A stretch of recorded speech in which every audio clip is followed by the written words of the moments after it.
ನಮಸ್ಕಾರ ಎಲ್ಲರಿಗೂ. ಈ ವಿಡಿಯೋದು ಉಳಿದಂಥ ಟಾಪಿಕ್ಸ್. ಹಿಸ್ಟ್ರಿಯಲ್ಲಿ unit 1 advent of Europeans to India ಎಂಬ ಪಾಠದಲ್ಲಿ ಉಳಿದಂಥ ಭಾಗಗಳನ್ನ ವಿಚಾರಿಸೋಣ. ಅದಕ್ಕಿಂತ ಮೊದಲು ಹೋದ ಸಲ ಏನು ತಿಳ್ಕೊಂಡಿದ್ವಿ ಅದನ್ನು ಒಂದು ಸಲ ಬ್ರೀಫಾಗಿ ರಿವಿಷನ್ ಮಾಡೋಣ. ಏನದು? Trade relations was since Asian times between India and Europe ಮತ್ತು ಇಂಡಿಯಾ ಮಧ್ಯ ಈ ಟ್ರೇಡ್ ರಿಲೇಷನ್ಸ್ ಮೊದಲಿಂದನೂ ಕೂಡ ಏನ್ಷಿಯನ್ ಟೈಮಿಂದ ಕೂಡ ಇತ್ತು. ಟ್ರೇಡ್ ಅಂದ್ರೇನು? Buying and selling of goods, ತೊಗೊಳ್ಳೋದು ಮತ್ತು ಗೂಡ್ನ ಮಾರೋದನ್ನು ನಾವೇನಂತ ಕರಿತೀವಿ? ಟ್ರೇಡ್. ನಮ್ಮ ಇಂಡಿಯನ್ ಸ್ಪೈಸಸ್ಗೆ, ಪೆಪ್ಪರು, ಕಾರ್ಡಮಮ್ಮು, ಜಿಂಜರ್ಗೆ, ಇಂತಹ ಪದಾರ್ಥಗಳಿಗೆ ಯುರೋಪಲ್ಲಿ ತುಂಬ ಡಿಮ್ಯಾಂಡ್ ಇತ್ತು. ಇದನ್ನು ಮೇಲಿನಾಗಿ ಯಾರು ಸೇಲ್ ಮಾಡ್ತಾಯಿದ್ರು?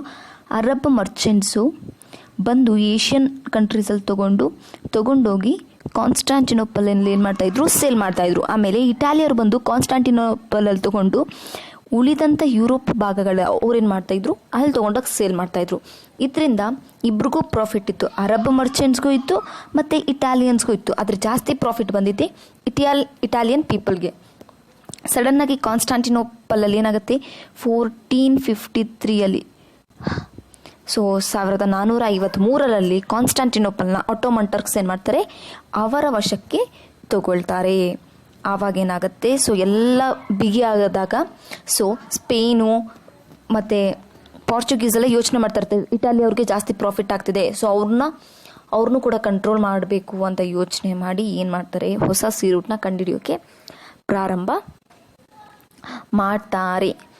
ಆವಾಗಲೇ 1498 ಮೊದಲ ಪೋರ್ಚುಗೀಸ್ ಯಾರಪ್ಪ? ಅದು ವಾಸ್ಕೋ ಡಿ ಗಾಮ ಲಿಸ್ಬಾನ್ ಅನ್ನೋ ಪ್ರದೇಶನ ಬಿಟ್ಟು ಕೇಪ್ ಆಫ್ ಗುಡ್ ಹೋಪ್ ಬರ್ತಾರೆ.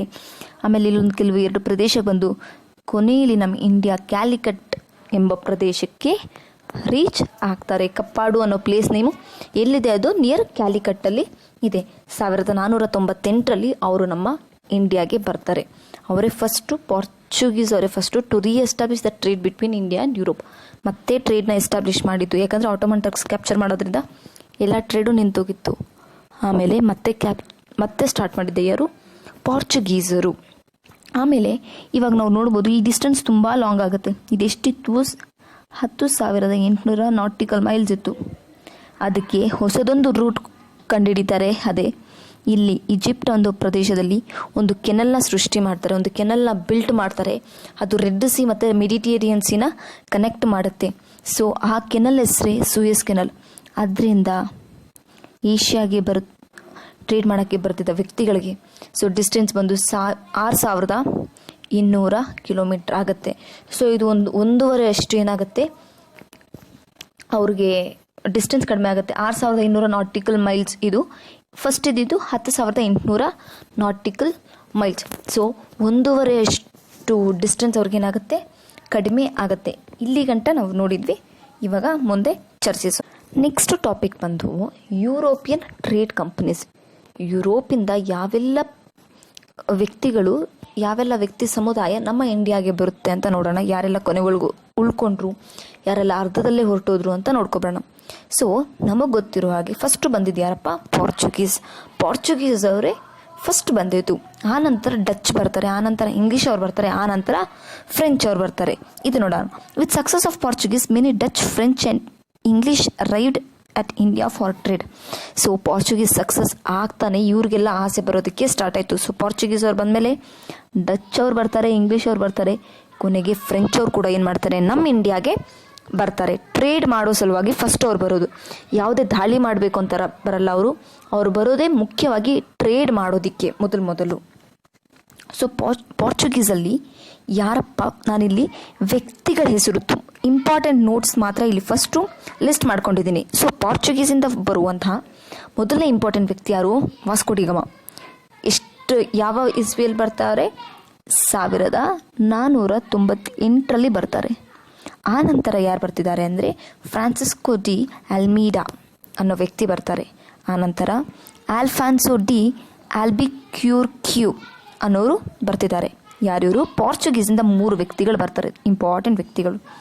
ನಂತರ ಡಚ್ಚಿಂದ ನಮ್ಗೆ ಇಂಪಾರ್ಟೆಂಟ್ ಸಿಗೋದೇನೆಂದರೆ United East India company in 1600 1602 ಅಲ್ಲಿ ಯುನೈಟೆಡ್ ಈಸ್ಟ್ ಇಂಡಿಯಾ ಕಂಪ್ನಿನ ನಮ್ಮ ಇಂಡಿಯಾದಲ್ಲಿ ಅವ್ರು ಏನು ಮಾಡ್ತಾರೆ, ಎಸ್ಟಾಬ್ಲಿಷ್ ಮಾಡ್ತಾರೆ. ಡಚ್ಚಿಂದ ಯಾವುದೇ ವ್ಯಕ್ತಿಗಳನ್ನ ಅವರು ಸ್ಪೆಷಲೈಸ್ ಮಾಡಿಲ್ಲ. ಇಂಪಾರ್ಟೆಂಟ್ ಏನಂದರೆ United East India company. Next ಇಂಗ್ಲೀಷಿಂದ ಇಂಪಾರ್ಟೆಂಟ್ ನೇಮ್ಸ್. ಇಂಗ್ಲೀಷ್ ಅಂದರೆ ಬ್ರಿಟಿಷ್ ಅವರಿಂದ ಇಂಪಾರ್ಟೆಂಟ್ ನೇಮ್ಸ್ ನಮ್ಗೆ ಯಾವ್ದು ಸಿಗುತ್ತೆ ಅಂದರೆ ಕ್ವೀನ್ ಎಲಿಜಬೆತ್ ಅವರ ಪಾತ್ರ ಏನು, ಸರ್ ಥಾಮಸ್ ರಾಯ್ ಅವರ ಪಾತ್ರ ಏನು, ಮತ್ತು ಚಾರ್ಲ್ಸ್ ಸೆಕೆಂಡ್ ಅವರ ಪಾತ್ರ ಏನು ಅಂತ ನಾವು ತಿಳ್ಕೊಬೇಕಾಗತ್ತೆ. ಈ 3 ವ್ಯಕ್ತಿಗಳ ಬಗ್ಗೆ ತಿಳ್ಕೊಬೇಕಾಗತ್ತೆ. ಫ್ರೆಂಚ್ ಅಂತ ಬಂದರೆ French East India company in 1664 ಅಲ್ಲಿ ನಮ್ಮ ಇಂಡಿಯಾದಲ್ಲಿ ಅವ್ರು ಏನು ಮಾಡ್ತಾರೆ, ಫ್ರೆಂಚ್ ಈಸ್ಟ್ ಇಂಡಿಯಾ ಕಂಪ್ನಿನ ಎಸ್ಟಾಬ್ಲಿಷ್ ಮಾಡ್ತಾರೆ. ನಂತರ ಅದಕ್ಕೆ ಇಂಪಾರ್ಟೆಂಟ್ ವ್ಯಕ್ತಿ ಯಾರು, ಡ್ಯೂಪ್ಲೆಕ್ಸ್. ಫ್ರೆಂಚಲ್ಲಿ ಇಂಪಾರ್ಟೆಂಟ್ ವ್ಯಕ್ತಿ ಬರೋದು ಯಾರು, ಪೋರ್ಚುಗೀಸ್ ಅವ್ರ ಬಗ್ಗೆ ನೋಡೋಣ. ಏನಪ್ಪ ಫಸ್ಟ್ ಬಂದಿದ್ದು ಯಾರಪ್ಪ, ಪೋರ್ಚುಗೀಸ್ ಅವರೇ ನಮ್ಮ ಇಂಡಿಯಾಗೆ ಫಸ್ಟ್ ಬಂದಿದ್ದ ವ್ಯಕ್ತಿಗಳು. ಟ್ರೇಡ್ ಮಾಡುವ ಸಲುವಾಗಿ, ಯಾವುದೇ ದಾಳಿ ಮಾಡಬೇಕು ಅನ್ನೋ ಉದ್ದೇಶದಿಂದಲ್ಲ, ಟ್ರೇಡ್ ಮಾಡುವ ಸಲುವಾಗಿ ಬರ್ತಾರೆ. ಅದಾದ ನಂತರ after Vasco da Gama, Francisco de Almeida arrived as the viceroy of Portuguese. ವೈಸರಿಯಾಗಿ ಅವರ ಪರವಾಗಿ ಯಾರು ಬರ್ತಾರೆ, ಪೋರ್ಚುಗೀಸ್ ಪರವಾಗಿ, ಲೈಕ್ ಅವ್ರನ್ನ ರಿಸೆಂಬಲ್ ಮಾಡೋ ಥರ ಯಾರು ಬರೋದು ಅಂದರೆ Francisco de Almeida arrived as the viceroy of Portuguese. ಈ ವ್ಯಕ್ತಿ ಬರ್ತಾರೆ ವಾಸ್ಕೋ ಡಿ ಗಾಮಾ ಆದಮೇಲೆ. Francisco de Almeida implemented blue water policy. ಇವರೊಂದು ಪಾಲಿಸಿನ ಸೃಷ್ಟಿ ಮಾಡ್ತಾರೆ. ಏನದು ಬ್ಲೂ ವಾಟರ್ ಪಾಲಿಸಿ ಅಂದರೆ in order to establish the supremacy over sea rather than the land. ಇವರೇನು ಮಾಡ್ತಾರೆ, ಅವರೇ ಸಿ ರೂಟ್ನ ಕಂಡು ಹಿಡ್ದಿರೋ ಸಲುವಾಗಿ, ಸೊ ಅವ್ರಿಗೆ ಅಧಿಕಾರ ಬಿಟ್ಟರೆ ಸಿ ರೂಟ್, ಅವ್ರು ಕಂಡಿಡ್ದಿರೋ ಸಿ ರೂಟ್ ಮೇಲೆ ಬರೋದಕ್ಕೆ ಬೇರೆ ಯಾರಿಗೂ ಅಧಿಕಾರ ಇರಬಾರ್ದು ಅಂತ ಅವ್ರು ಏನು ಮಾಡ್ತಾರೆ, ಬ್ಲೂ ವಾಟರ್ ಪಾಲಿಸಿ ಅಂತ ಅದೊಂದು ಪಾಲಿಸಿನ ಕಂಡುಹಿಡಿತಾರೆ. ಸೊ ಅದ್ರ ಪ್ರಕಾರ ಅವ್ರ ಕೈಲೇ ಇರುತ್ತೆ, ಮೊನೋಪೊಲಿ ಪವರ್ ಅವ್ರ ಕೈಲೇ ಇರುತ್ತೆ. ಏನಂದರೆ ಆ ಸಿ ರೂಟಲ್ಲಿ ಅವ್ರನ್ನ ಬಿಟ್ಟರೆ ಬೇರೆ ಯಾರು ಬರೋ ಹಾಗಿಲ್ಲೋ ಅನ್ನೋ ಪಾಲಿಸಿನ ಅವರು ಮಾಡ್ತಾರೆ. ಇದಾದ ನಂತರ ಬರೋರೆ Alfonso de Albuquerque is considered as the real founder of Portuguese Empire in India. So ಈ ಆಲ್ಫಾನೋ ಡಿ ಆಲ್ಬಿಕ್ಯೂರ್ಕ್ಯೂ ಅವರೇ ಆಗಿ ಪೋರ್ಚುಗೀಸ್ ಎಂಪೈರ್ನ ನಮ್ಮ ಇಂಡಿಯಾದಲ್ಲಿ ಸ್ಥಾಪನೆ ಮಾಡಿದವರು. ಮೊದಲು ವಾಸ್ಕೋ ಡಿ ಗಾಮಾ ಮತ್ತು ಫ್ರಾನ್ಸಿಸ್ಕೋ ಡಿ ಆಲ್ಮಿಡಾ ಅವ್ರು ಬಂದರು ಟ್ರೇಡ್ ಪರ್ಪಸ್ಗೆ, ಟ್ರೇಡ್ ಮಾತ್ರ ಮಾಡ್ಕೊಂಡು ಹೋಗ್ತಾಯಿದ್ರು. ಆದರೆ ಆಲ್ಫಾನ್ಸೋ ಡಿ ಆಲ್ಬಿಕ್ಯೂರ್ಕ್ಯೂ ಇವ್ರೇನು ಮಾಡ್ತಾರೆ, ರಿಯಲ್ ಪೋರ್ಚುಗೀಸ್ ಎಂಪೈರ್ನ ನಮ್ಮ ಇಂಡಿಯಾದಲ್ಲಿ ಏನು ಮಾಡ್ತಾರೆ, ಸ್ಥಾಪನೆ ಮಾಡ್ತಾರೆ. ಹೇಗೆ ಅಂದರೆ he waged a battle against the sultan of Bijapur in 1510. 1510 ಅಂದರೆ 1510 ಅವರು ಸುಲ್ತಾನೋ ಆಫ್ ಬಿಜಾಪುರ್ ಸುಲ್ತಾನ್ರ ಏನದು ಸಮವಾಗಿ ಯುದ್ಧ ಮಾಡ್ತಾರೆ. ಯುದ್ಧ ಮಾಡಿ ಅದರಲ್ಲಿ ಗೆದ್ದು ಅವ್ರೇನು ಮಾಡ್ತಾರೆ, ಗೋವಾನ ತಮ್ಮ ವಶಕ್ಕೆ ತೆಗೆದುಕೊಳ್ತಾರೆ. ಸೊ ಫಸ್ಟ್ ಟೈಮ್ ಯುದ್ಧ ಮಾಡಿ ಅವ್ರೇನು ಮಾಡ್ತಾರೆ, ಬಿಜಾಪುರ್ನ ಅವ್ರ ವಶಕ್ಕೆ ತಗೊಳ್ತಾರೆ. So Goa became the administrative centre of Portuguese ಏನು ಮಾಡುತ್ತೆ, ಗೋವಾನೇ ತಮ್ಮ ಅಡ್ಮಿನಿಸ್ಟ್ರೇಟಿವ್ ಸೆಂಟರ್ ಆಗಿ ಮಾಡ್ಕೊಬಿಡುತ್ತೆ. ಗೋವಾ ಅವ್ರು ಗೆದ್ದ ಮೇಲೆ ಇದು ಅವ್ರ ವಶಕ್ಕೆ ಅಂತ ಆಗೋಗ್ಬಿಡುತ್ತೆ. ಇದರಿಂದಾಗಿ the Portuguese had absolute ಮೊನೋಪೊಲಿ over trade with India for almost a century. 100 ವರ್ಷಗಳ ಕಾಲ ಪೋರ್ಚುಗೀಸ್ ಅವರು ಮೊನೋಪೊಲಿ ಟ್ರೇಡ್ ಅವ್ರ ಕೈಯಲ್ಲೇ ಇರುತ್ತೆ. 100 ವರ್ಷಗಳ ಕಾಲ ಅವ್ರನ್ನ ಯಾರೂ ಡಿಸ್ಟರ್ಬ್ ಮಾಡಿರಲ್ಲ. ಅವರೇ ಏನದು ನಮ್ಮ ಇಂಡಿಯಾದಿಂದ ಗೂಡ್ಸ್ನ ತೊಗೊಂಡೋದು, ಇಂಡಿಯಾಗೆ ಗೂಡ್ಸ್ ತೊಗೊಬರೋದು ಅವರೊಬ್ಬರ ಕೈಲೇ ಇರುತ್ತೆ. ಎಷ್ಟು 100 ವರ್ಷಗಳ ಕಾಲ. ಆ ವ್ಯಕ್ತಿ ಬರೋದು 1498 ಸರಿ ಸುಮಾರಾಗಿ 1500 ಅಂತ ಇಟ್ಕೊಳ್ಳೋಣ. ಸೊ 1500ರಿಂದ 100 ವರ್ಷಗಳ ಕಾಲ ಅಂದರೆ 1600 ತನಕ ಯಾರು ಆಳಿದ್ದಾರೆ, ಯಾರ ಕೈಯಲ್ಲಿ ಟ್ರೇಡ್ ಮೊನೋಪೊಲಿ ಇತ್ತು, ಪೋರ್ಚುಗೀಸ್ 1600 ತನಕ. ಸೊ ಯಾರ ಕೈಲಿತ್ತದು, ಪೋರ್ಚುಗೀಸ್ರ ಕೈಯಲ್ಲೇ. ಅರ್ಥ ಆಯ್ತಾ? ಇದಿಷ್ಟು ಮೈಂಡಲ್ಲಿ ಇಟ್ಕೊಳ್ಳಿ. ನಂತರ ಬರುವವರೇ ಸೆಕೆಂಡ್ ಪರ್ಸನ್ ನಮ್ಮ ಇಂಡಿಯಾಗೆ ಯಾರಪ್ಪ ಬರ್ತಾರೆ ಅಂದರೆ Dutch or from Holland or Netherland. ಇವರು ಹಾಲ್ಯಾಂಡ್ ಅಥವಾ ನೆದರ್ಲ್ಯಾಂಡಿಂದ ಬಂದಿರುವಂಥವ್ರು. They established East India company in 1602.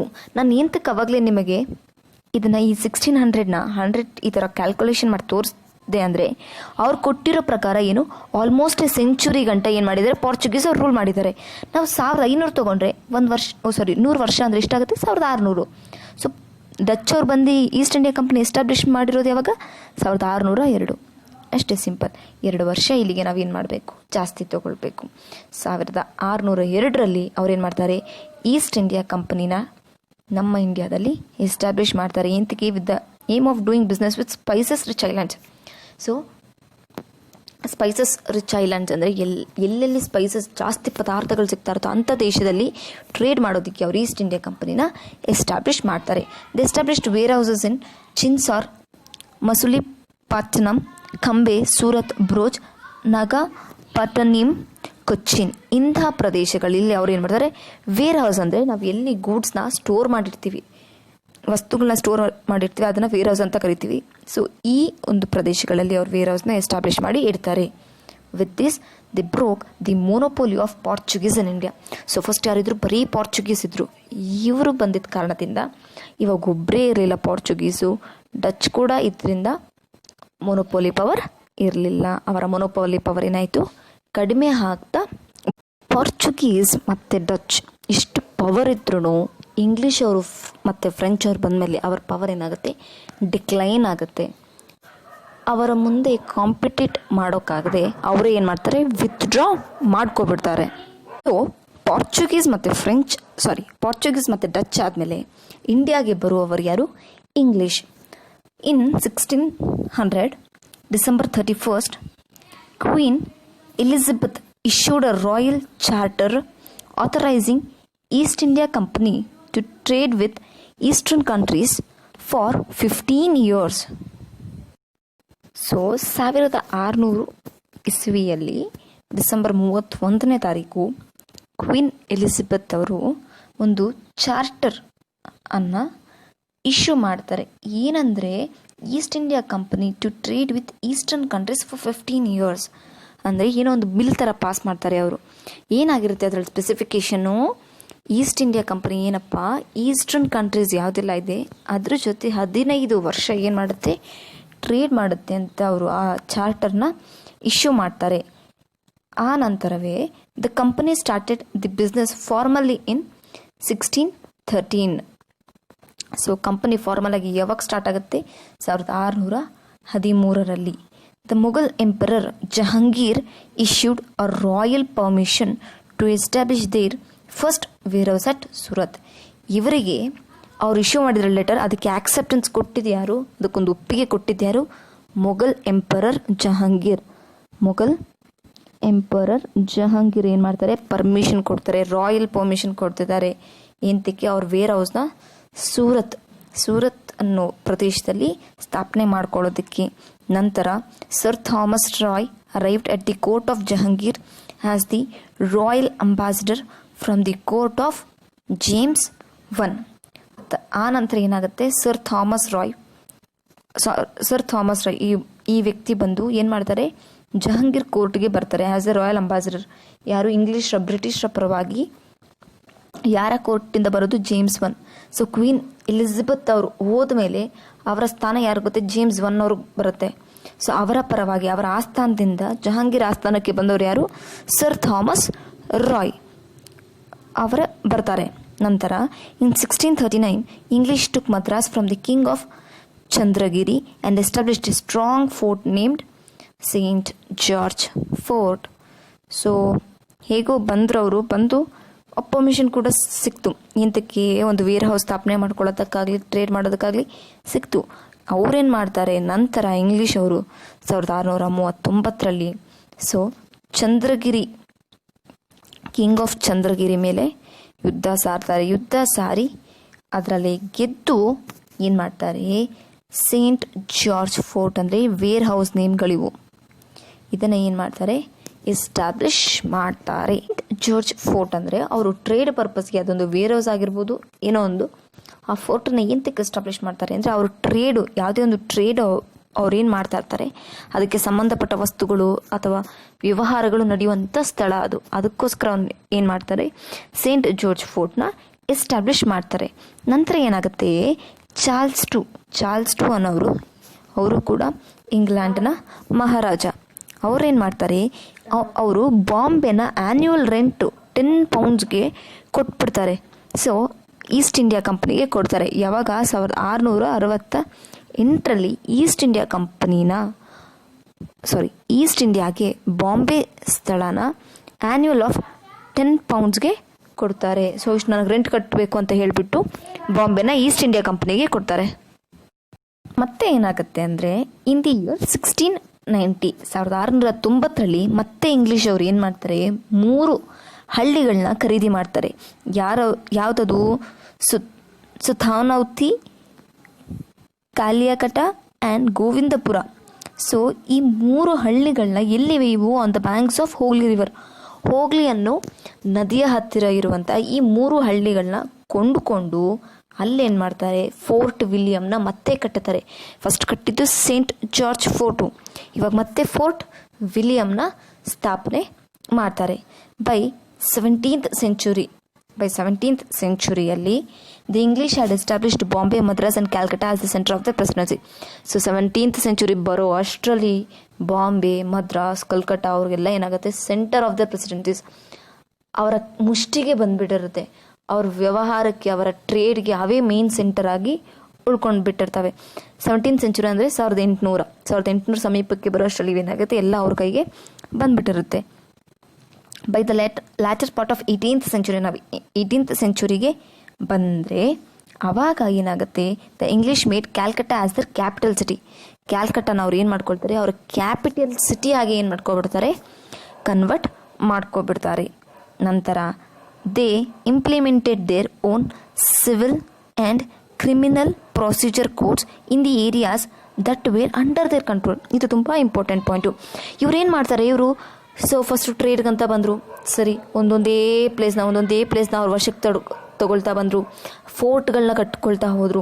ಆಮೇಲೆ ಏನು ಮಾಡ್ತಾರೆ, ಇವರ own civil and criminal procedure codes, ಇವ್ರಿಗೆ ಯಾವ ಥರ ಬೇಕು ಆ ಥರ ಶಿಕ್ಷೆ ಕೊಡುವಂಥ ಕೋಡ್ಗಳನ್ನ ಅವರ ಪ್ಲೇಸಲ್ಲಿ, ಅಂದರೆ ಇಂಗ್ಲೆಂಡಲ್ಲಿ ಯಾವ ಥರ ಕ್ರಿಮಿನಲ್ಗೆ ಪನಿಷ್ಮೆಂಟ್ ಕೊಡ್ತಾರೋ ಅದೇ ಕೋಡ್ಸ್ನ, ಅದೇ ತರಹ ಕ್ರಿಮಿನಲ್ ಲಾಸ್ನ ನಮ್ಮ ಭಾರತದಲ್ಲೂ ಕೂಡ ಅವ್ರು ಏನು ಮಾಡ್ತಾರೆ, ಇಂಪ್ಲಿಮೆಂಟ್ ಮಾಡೋದಕ್ಕೆ ಸ್ಟಾರ್ಟ್ ಮಾಡ್ತಾರೆ. ಎಲ್ಲಿ ಅವರ ಕಂಟ್ರೋಲಲ್ಲಿ ಯಾವುದೆಲ್ಲ ಪ್ರದೇಶಗಳಿದ್ವು ಅಲ್ಲಿ ಅವರ ದೇಶದಲ್ಲಿ ಏನು ಪನಿಷ್ಮೆಂಟ್ಸ್ ಕೊಡ್ತಾಯಿದ್ರು ಅದೇ ಪನಿಷ್ಮೆಂಟ್ಸ್ನ ಇಲ್ಲಿ ತರೋದಕ್ಕೆ ಏನು ಮಾಡ್ತಾರೆ, ಇವರು ಸ್ಟಾರ್ಟ್ ಮಾಡ್ತಾರೆ. ಅಷ್ಟೇ. ಇದಾದ ಮೇಲೆ ಬರುವಂತಾರೆ ನಮ್ಗೆ ಯಾರಪ್ಪ ಬರ್ತಾರೆ, ಫ್ರೆಂಚ್ ಅವರು ಬರ್ತಾರೆ. ಮೊದಲನೇದು ಬಂದಿದ್ದು ಪೋರ್ಚುಗೀಸು, ನಂತರ ಡಚ್, ಆಮೇಲೆ ಇಂಗ್ಲೀಷ್, ಫ್ರೆಂಚ್ ಬರ್ತಾವ್ರೆ. ಅವರು ಬಂದ ಮೇಲೆ ಅವರ ವಿರುದ್ಧ ಕಾಂಪಿಟೇಟ್ ಮಾಡೋಕ್ಕಾಗದೇನೆ ಪೋರ್ಚುಗೀಸ್ ಮತ್ತು ಡಚ್ ಏನಾಗುತ್ತೆ, ಹಾಗಾಗಿ ಅವರ ಕಂಟ್ರೋಲ್ ಅವ್ರು ಏನು ಮಾಡ್ತಾರೆ, ಕಡಿಮೆ ಆಗ್ತಾ ಹೋಗ್ಬಿಡುತ್ತೆ. ಸೊ ಇಂಗ್ಲೀಷ್ ಕೂಡ ಒಂದು ಬಿಗಿ ಭದ್ರತೆನ ಸ್ಥಾಪನೆ ಮಾಡ್ಕೊಂಡಿರುತ್ತೆ.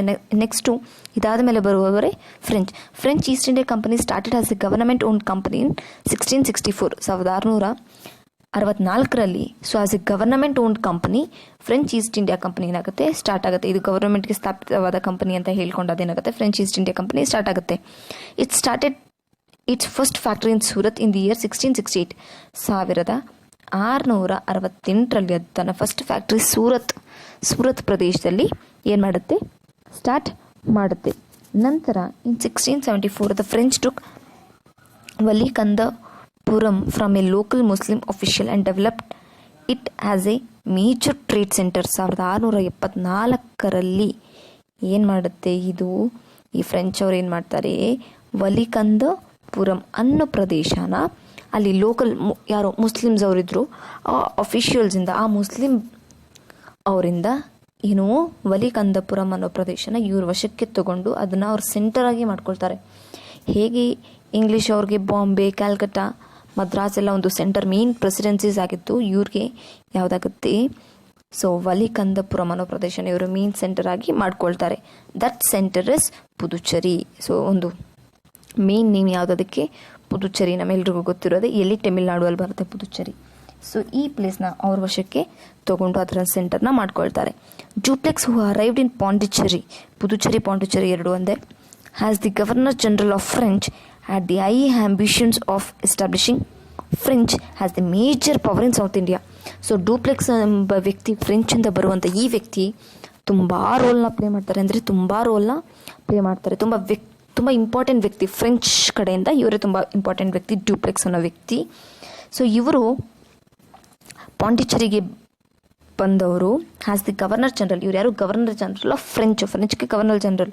ಅಲ್ಲಿಂದ ನಮ್ಮ ಇಂಡಿಯಾಗೆ ಬಂದಿರ್ತಾರೆ. ಏನು ಆಸೆನ ಹೊತ್ಕೊಂಡು ಬಂದಿರ್ತಾರೆ ಅಂದರೆ, ನಮ್ಮ ಸೌತ್ ಇಂಡಿಯಾದಲ್ಲಿ ಇವರದೇ ಹೆಚ್ಚು ಪವರ್ ಇರಬೇಕು ಅನ್ನೋ ಆಸೆ ಯಾರಿಗಿರುತ್ತೆ? ಡುಪ್ಲೆಕ್ಸ್ ಅವ್ರಿಗೆ ಇರುತ್ತೆ. ಸೊ ಈ ಕಾರಣಗಳೇ ಏನು ಮಾಡುತ್ತೆ, ಮುಂದೆ ಕಾರ್ನಾಟಿಕ್ ವಾರ್ಸ್ಗೆ ದಾರಿ ಮಾಡಿಕೊಡುತ್ತೆ. ಇವಾಗ ಪೋರ್ಚುಗೀಸ್ ಡಚ್ ಬಂದರು, ಅವ್ರಿಗೆ ಕಾಂಪೀಟ್ ಮಾಡೋಕೆ ಆಗಲಿಲ್ಲ. ಸೊ ಅವ್ರು ನಿಧಾನಕ್ಕೆ ಡಿಕ್ಲೈನ್ ಆಗ್ತಾ ಬಂದರು. ಆದರೆ ಇಂಗ್ಲೀಷು ಮತ್ತು ಫ್ರೆಂಚು ಎರಡು ತುಂಬ ಬಲಿಷ್ಠವಾದ ಭಾಗಗಳಾಗಿರುತ್ತೆ. ಅವೆರಡೂ ಕೂಡ ಏನಾಗಿರುತ್ತೆ, ಇವೆರಡು ಸಮುದಾಯ ಕೂಡ, ಈ ಪೀಪಲ್ ಕೂಡ ಏನಾಗಿರ್ತಾರೆ, ತುಂಬ ಸ್ಟ್ರಾಂಗ್ ಇರ್ತಾರೆ, ತುಂಬ ಕಾಂಪಿಟೇಟ್ ಮಾಡೋದಕ್ಕೆ ರೆಡಿ ಆಗಿರೋದ್ರಿಂದ ಇವ್ರುಗಳಿಂದ ಏನಾಗುತ್ತೆ, ಕಾರ್ನಾಟಿಕ್ ಆಗುತ್ತೆ. ಎಷ್ಟು ಕಾರ್ನಾಟಿಕ್ ವಾರ್ ಆಗುತ್ತೆ? ಟೋಟಲಿ 3 ಕಾರ್ನಾಟಿಕ್ ವಾರ್ ಇವ್ರುಗಳಿಂದನೇ ಏನಾಗುತ್ತೆ, ನಡೆಯುತ್ತೆ. ಆ ವಿಷಯಗಳನ್ನ ನಾನು ಮುಂದಿನ ವಿಡಿಯೋದಲ್ಲಿ ಡಿಸ್ಕಸ್ ಮಾಡಿರ್ತೀನಿ. ಧನ್ಯವಾದಗಳು.